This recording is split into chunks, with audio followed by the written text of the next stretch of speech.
Hey everyone, welcome back to my YouTube channel. Today we're in Photoshop beta and I'll show you guys a way I found out you can make some pretty cool, unique, abstract backgrounds using the new generative fill.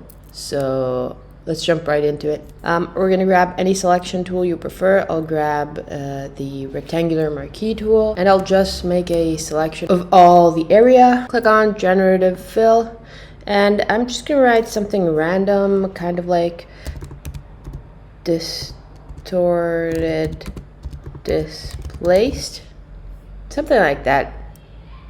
No context, nothing else. Click on generate. It basically is gonna create something from zero. So if you just give it like a couple words, it doesn't really know what to do, and it's gonna generate some really weird and cool stuff.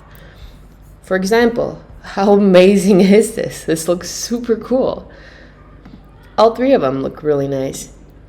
So what we're gonna do is basically, I'm just gonna duplicate the layer and select the second option and just change the blending mode to whatever I like best. Now every time you make something and you generate something, it's probably gonna give you different results. So you can have infinite abstract backgrounds.